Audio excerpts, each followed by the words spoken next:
We used to live in a quiet, upscale neighborhood in Southern California, surrounded by people who aspired to be something they weren't, wannabe real housewives, Stepford wives, you name it.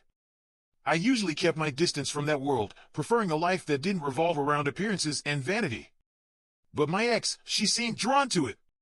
Through a charity auction, she met a group of women who, despite their shallow outlook on life, managed to capture her attention. She started spending more and more time with them, and I found myself growing increasingly uncomfortable with their egos, their obsession with wealth, and their endless gossip. But I stayed silent, played the dutiful husband, hoping that maybe I could bring some balance into her life. For the sake of our marriage, I started hanging out with their husbands. These men weren't anything special at first glance, just a group of guys who seemed more interested in their social status than anything else. But I found a few that I clicked with. We swapped stories of our youth, enjoyed the easy camaraderie that came with a couple of drinks, and bonded over shared experiences. Before we knew it, we were taking trips together, Europe, Hawaii, Mexico, anything to escape the monotony of everyday life. And sometimes, when things felt more local, we'd rent out a block of rooms at a beachside hotel, indulging in that simple, carefree station of life. Then came COVID. As the world seemed to grind to a halt, we did the opposite.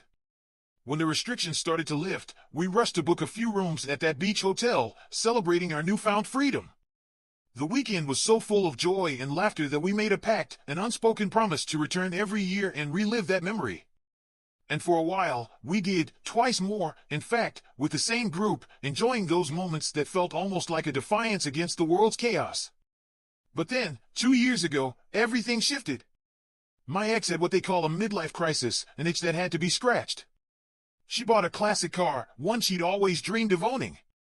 It was a beauty in its own right, but barely ran. Still, she dove into it with enthusiasm, joining a car club where, on Saturday mornings, she'd meet up with other car enthusiasts for coffee before parading their vehicles to various spots. The whole thing didn't make sense to me.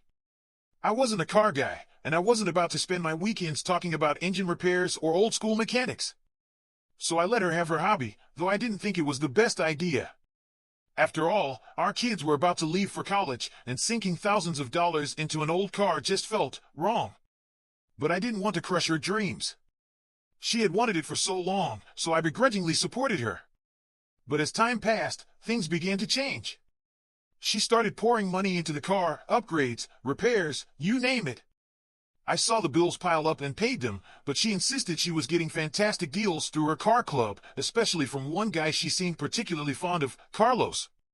He adopted her into the club, she claimed, after only a few months of car club weekends. Soon after, I began to notice small but significant changes in her. She started arriving home later on Saturdays. Her phone usage shifted as well. Where before, we had always had an open phone policy, she suddenly changed the password, offering up a flimsy excuse. She said she had to keep her phone private because she was offering advice to one of the wives whose marriage was falling apart. It didn't sit right with me, but I let it slide until it didn't. I noticed her becoming more irritable, almost hostile at times, comparing me to the other husbands in our circle, husbands whose businesses were thriving during COVID, unlike mine, which had struggled. We had been through rough patches before. Years ago, we'd both made mistakes, strayed from each other, but we'd worked through it with counseling. We forgave. We moved forward. This, though, was different. The red flags were everywhere, too glaring to ignore. So I made a choice. I decided to start snooping. That Friday night, I planted a GPS tracker on her car. The next morning, as she left for her usual car club gathering, I logged into our family plan and began combing through her phone, searching for any clue. What I found made my stomach drop. A new number was popping up in her messages, more frequently than I had ever seen. I paid for a name lookup service, and it didn't take long to uncover his identity, Carlos. The name, the address, it all matched. I ate lunch, pretending nothing was wrong, but inside, my mind was spiraling. And then, the tracker lit up on my phone. It followed her straight to Carlos's house. Hours later, she drove home. I didn't confront her. Instead, I feigned sickness, told her I didn't want to infect her, and moved into the guest bedroom. Her response? Silence. She didn't ask any questions, didn't seem concerned. It was in that moment that I realized everything had changed. She wasn't mine anymore. For the next few months, I went cold, no communication, no explanations. I started moving money around, distancing myself emotionally and financially. I made no decisions, choosing instead to wait until our youngest child left for college. When the day came, I finally had to talk with her. I sat her down and, calmly but firmly, told her that I knew about Carlos. I had the GPS logs, the proof, and the addresses. Her face drained of color as she stumbled through a pathetic excuse about how they only met up to walk to a coffee shop together for exercise. But I wasn't buying it. She blamed me. If I did cheat, she said, it was because you weren't providing like the other husbands. They were doing better than you. And then, with a smugness I couldn't believe, she warned me that if we divorced, the other wives would turn their husbands against me, leaving me friendless. I didn't flinch. I didn't back down. I called her bluff. That very day, I moved out. The next week, the papers were filed. The divorce was swift. She bought me out of the house, and the legal process was done before I knew it. The holidays came, and we spent Christmas together for the sake of the kids. It wasn't easy, but we managed. I stopped following social media updates about my old friends, people who, in the end, weren't really my friends at all. They had picked sides. They had fallen into line. They were afraid of their wives. I decided it was time to rebuild. I hit the gym, changed my diet, and within months, I was back to my old college physique. I reconnected with old friends, made new ones, and, eventually, started dating again. It was casual at first, some one-night stands, a few promising connections, but I wasn't ready to settle. Not yet. The kids split their time between us over the holidays, and everything went smoothly. Then, one Easter, my oldest son came home from college to visit his girlfriend. He spent the holiday with my ex. The next day, he casually mentioned that she had introduced her new boyfriend to him. I wasn't shocked when he said the name, Carlos. It was almost fitting. The scene was set, the sand was still warm from our last beach retreat, and I couldn't shake the nagging curiosity that lingered in my chest. It had been a year since that last trip, our annual getaway. I shouldn't have cared, but I couldn't help myself. I logged into social media, and there it was, a picture wall posted by one of the women who hadn't blocked me yet. The entire group of couples, laughing and enjoying themselves at the same hotel, and right in the middle, there she was, my ex, flaunting her engagement ring, her new life in full display. And beside her? Carlos.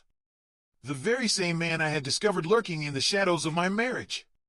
My heart twinged, but not with the force I expected. It wasn't a knockout blow. It was a punch, a reminder of the raw reality I had tried to bury. But the sting wasn't enough to break me. No, it was a reminder that I still had more healing to do. The image of them, together, living my past, was a trigger, a bitter taste in my mouth. And let's not forget the classic car.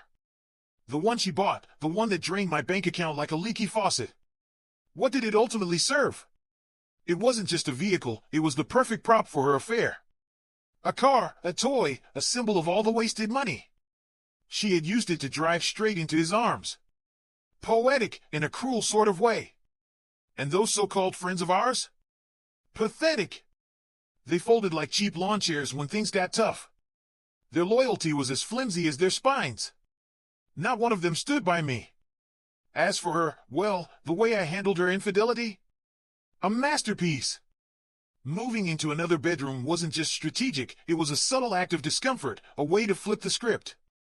I knew she hated the new intimacy, the one she never wanted. And yes, it worked. She endured, and I felt a strange satisfaction in that. Sometimes, poetic justice wears a mask we don't recognize. Then there was the engagement ring. The symbol of a new life, a fresh chapter. It stung, but it wasn't a lethal blow. It wasn't the end, it was just a reminder that I had dodged a bullet. She could have him. She could keep the ring, the life, the drama. But I had walked away. And that was something no ring could take from me. Fast forward 2 years. I shared the story of her betrayal, how I found out about her affair with Carlos, how I pieced it together using phone records and GPS data. I confronted her, and she denied everything until I had her cornered.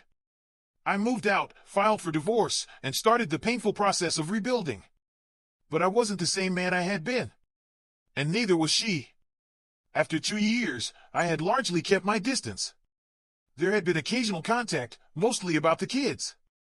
One week, there was a graduation. We both had to attend. I'd promised myself I'd be civil, even kind, gray-rocking her to my best ability. She and I ended up sitting together during the ceremony, a cruel twist of fate, or maybe just bad luck. She asked about my life. I deflected. But the truth was, I knew she was still playing the same games. Over Easter, she introduced her boyfriend, Carlos, to our children. They were old enough to ask about him. And when they did, I told them the truth, but I didn't offer any more than that. Now, here we were, sitting in silence before the ceremony started. I asked her about her happiness. She denied it, of course, denied everything, saying he was just a friend. The lie was as thin as the air between us. I laughed. I pointed out the obvious, she'd been seeing him for over 2 years. If I were Carlos, I'd be furious. Her reaction? She choked up. The tears came, not out of regret, but out of frustration. She said she had regrets, but wouldn't elaborate. She wouldn't own it. And I felt nothing but pity. She had spent so long living in denial that the truth had no place in her world. She couldn't even fathom the real reasons for our collapse. I left that conversation feeling stronger than I had in years. For the first time in this entire nightmare, I felt like the winner. She was still trapped in a web of lies, while I was free. And that's when the community weighed in. Tell your kids the truth, one voice said. They deserve to know what happened. They're old enough now, and you've carried this weight long enough. Let them decide how to move forward. Another voice chimed in. She'll regret this. She'll want to come back. Let her. Let her deal with her choices. Yet another observer, this is what happens when the grass isn't greener. She threw away a marriage for a fantasy. Now she's regretting it, but it's too late. Someone else added, she's still denying him? After 2 years? She's living in a delusion. Others nodded, and I couldn't help but agree. Her emotional breakdown, without specifics, was just another chapter in the farce. Regret? Sure, but not for the right reasons. The reality of her choices had set in, and she was left holding nothing but the consequences. The advice was unanimous, tell the kids. They needed the truth. She had tried to rewrite history, but the truth was the truth. And they were old enough to hear it. It was time to close the book on this chapter for good. So, yes, it got better. While she wallowed in her poor decisions, I was walking a new road. A road free of her, free of Carlos, free of the lies. I was building a future, my future. And I was going to enjoy every mile of it. Thanks for following my journey. I'll see you next time.